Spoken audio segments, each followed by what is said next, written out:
Okay, so tell me how everything started when you started having problems with your heart. Well, this started back in 1992. Okay. Matter of fact, I thought I was getting the flu or something, and went home from work, and next thing I knew, I couldn't breathe no more, and I ended up in the hospital. Okay. Told the doctors that that I had to come and see him, so they let me come in there right before the weekend. They took one look at me and shipped me to Fargo at that time. Okay. What was wrong then? I had congestive heart failure. A virus ate up the muscles in the heart, and then it got enlarged. Okay. And so what sort of things do they do then? They put you on medication? Do they do surgery? In 93 or 94, I had my first defibrillator put in Heart Institute in Minneapolis. And I've with the defibrillator and medication, I was able to keep going until in November of 2007. Okay. And then I ended up hospitalized again for the heart failure. And then at about middle of December, it was bad again, and then they took me to Rochester. Life flighted me to Rochester, where I went through ablation of the heart. They went in there and microwaved nerve endings and stuff. They spent 18 hours in the heart that time, not at one time, in 2 different sessions. Wow. Because them shocks are bad. How many of those shocks have you had? All down through the years, I've had a lot of them. Really? Yeah. He had one just about 2.5 weeks ago. Really? The high end went off on the new one he has. Oh. Tell me what it feels like. It feels like a bolt of lightning that comes from inside. Yeah. And that electricity travels right through your whole system.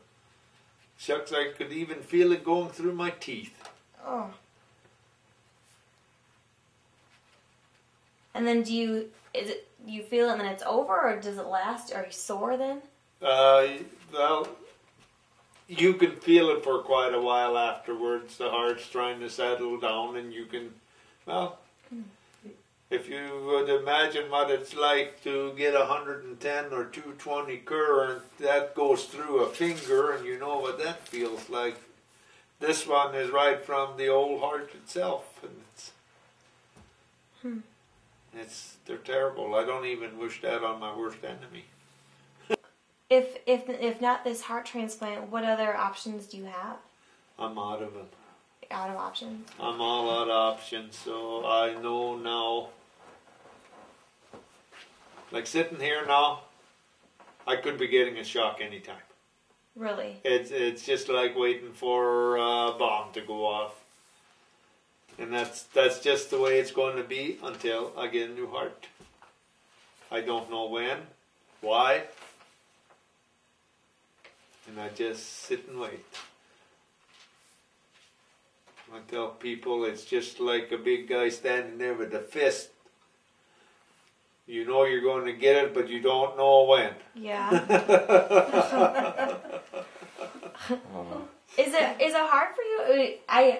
If it were me, I don't know if I could laugh. Like, is that just something that you've done to do? You gotta have this kind of an attitude to make it. How did you feel then, knowing this, when you got this letter? Well, it's just like this. I don't have any choice. I gotta go through the transplant, or when this thing quits, it's over. So I'm at the end of the rope. Okay. What do you miss most of all the things that you could do? My job. Really? Yeah. You're a hard worker. I don't think he missed more than one day the whole time. He always made it to work. Really? Yeah, he didn't miss work. Only time he really took off is a little vacation time. And why do you miss it so much? What did you like about it? Because I like the public. I work with the public. Doing what? Like sales or customer service? I was second man at the elevator. I bought grain and I sold grain and feeds and chemicals and everything. Weighing trucks. Yeah. Grinding feed. Yeah, we had the grinding system over there too. What will the first thing be once you have this new heart, if all things go well? What will you do first? I never even thought of it. Never thought of it. He'll go fishing. Go fishing? What do you fish for? We go walleye fishing. Walleye fishing? Where do you fish? Mostly Devil's Lake.